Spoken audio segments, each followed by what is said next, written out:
നമസ്കാരം. Fast cricket വാർത്തയുടെ പുതിയ വീഡിയോയിലേക്ക് എല്ലാവർക്കും സ്വാഗതം. ക്രിക്കറ്റ് ലോകത്തെ ഏറ്റവും പുതിയ വാർത്തകൾ അറിയാൻ ഈ ചാനൽ സബ്സ്ക്രൈബ് ചെയ്യാൻ മറക്കരുത്. T20 ലോകകപ്പ് സൂപ്പർ 8 നിർണായക മത്സരത്തിൽ സിംബാബ്വേക്കെതിരെ ഇന്ത്യക്ക് 72 റൺസിന്റെ ആധികാരിക വിജയം. ടോസ് നഷ്ടപ്പെട്ട് ആദ്യ ബാറ്റിംഗിനിറങ്ങിയ ഇന്ത്യ മലയാളി താരം സഞ്ജു സാംസണെയും അക്ഷർ പട്ടേലിനെയും ടീമിലുൾപ്പെടുത്തിയാണ് കളത്തിലിറങ്ങിയത്. ഈ ലോകകപ്പിൽ 300 റൺസ് ടോട്ടൽ എന്ന ലക്ഷ്യത്തോടെ വന്ന ഇന്ത്യ നമീബിയക്കെതിരെയുള്ള 209 എന്ന സ്കോർ മറികടന്ന് നിശ്ചിത 20 ഓവറിൽ 4 വിക്കറ്റ് നഷ്ടത്തിൽ 256 റൺസെന്ന കൂറ്റൻ സ്കോർ പടുത്തുയർത്തി. ചെപ്പോക്ക് സ്റ്റേഡിയത്തിൽ നടന്ന ആവേശ പോരാട്ടത്തിൽ 72 റൺസിനാണ് ഇന്ത്യ വിജയിച്ചു കയറിയത്. പക്ഷേ ഈ വിജയം വെറുമൊരു ജയമല്ല, റെക്കോർഡുകൾ പഴങ്കഥയാക്കിയ ഒരു റൺവേട്ടയുടെ ചരിത്രം കൂടിയാണ്. ടോസ് ഭാഗ്യം ഇത്തവണ ഇന്ത്യയെ തുണച്ചില്ല. ടോസ് നേടിയ സിംബാബ്വെ നായകൻ സിക്കന്ദർ റാസ ഇന്ത്യയെ ബാറ്റിംഗിന് അയക്കുകയായിരുന്നു.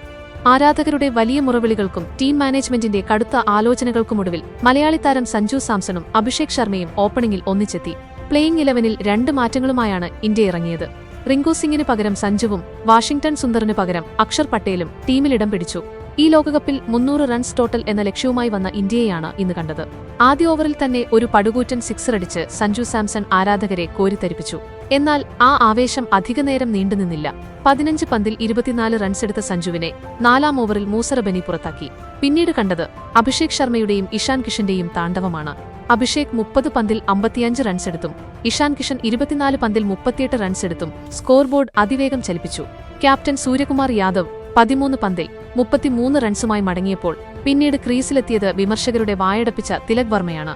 ബാറ്റിംഗ് ഓർഡറിൽ താഴേക്ക് പോയെങ്കിലും തിലക് ഇന്ന് ഫിനിഷറുടെ റോൾ ഗംഭീരമാക്കി. 16 പന്തിൽ നിന്ന് 44 റൺസുമായി തിലക് തിളങ്ങിയപ്പോൾ മറുഭാഗത്ത് ഹാർദിക് പാണ്ഡ്യ 23 പന്തിൽ 50 റൺസുമായി പുറത്താകാതെ നിന്നു. അവസാന ഓവറുകളിൽ ഇരുവരും ചേർന്ന് 84 റൺസാണ് അടിച്ചുകൂട്ടിയത്.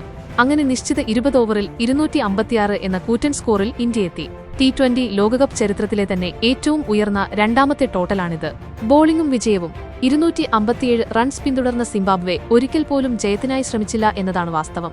വിക്കറ്റ് നഷ്ടമില്ലാതെ 44 റൺസെന്ന നിലയിൽ അവർ പവർപ്ലേ പൂർത്തിയാക്കി. എന്നാൽ പവർപ്ലേക്ക് പിന്നാലെ അക്ഷർ പട്ടേലും വരുൺ ചക്രവർത്തിയും വിക്കറ്റുകൾ വീഴ്ത്തിയതോടെ സിംബാബ്വെ പതറി. എന്നിരുന്നാലും ഓപ്പണർ ബ്രയാൻ ബെന്നറ്റ് മരണം വരെ പൊരുതി. 59 പന്തിൽ 97 റൺസുമായി അദ്ദേഹം സെഞ്ചുറിക്കരികെ വരെ എത്തിയെങ്കിലും 20 ഓവറിൽ സിംബാബ്വെ 184 റൺസിനാണ് ഇന്നിംഗ്സ് അവസാനിപ്പിച്ചത്. ശിവം ദുബെ എറിഞ്ഞ 16-ാം ഓവറിൽ 26 റൺസ് അടിച്ചുകൂട്ടിയത് ഇന്ത്യയുടെ പോരായ്മയായി അവശേഷിക്കുന്നു. ഇന്ത്യയ്ക്കായി അർഷ്ദീപ് സിംഗ് 3 വിക്കറ്റുകൾ വീഴ്ത്തി. അവസാനം സെമി സാധ്യതകൾ ഈ വിജയത്തോടെ ഇന്ത്യയ്ക്ക് പോയിന്റ് പട്ടികയിൽ 3-ാം സ്ഥാനത്തെത്താനായി. എന്നാൽ റൺറേറ്റിൽ മുന്നിലുള്ള വെസ്റ്റ് ഇൻഡീസിനെ മറികടന്ന് സെമിയിലെത്തണമെങ്കിൽ മാർച്ച് 1 നടക്കുന്ന ഇന്ത്യ വിൻഡീസ് പോരാട്ടം ഇന്ത്യയ്ക്ക് വിജയിച്ചേ മതിയാകൂ. സഞ്ജുവിനെ അടുത്ത മത്സരത്തിലും ഓപ്പണറായി തന്നെ നിലനിർത്തണോ? തിലക് വർമ്മയുടെ പ്രകടനത്തെ നിങ്ങൾ എങ്ങനെ കാണുന്നു? നിങ്ങളുടെ അഭിപ്രായങ്ങൾ താഴെ കമന്റ് ചെയ്യുക. ക്രിക്കറ്റ് വിശേഷങ്ങൾക്കായി ഈ ചാനൽ സബ്സ്ക്രൈബ് ചെയ്യാൻ മറക്കരുത്.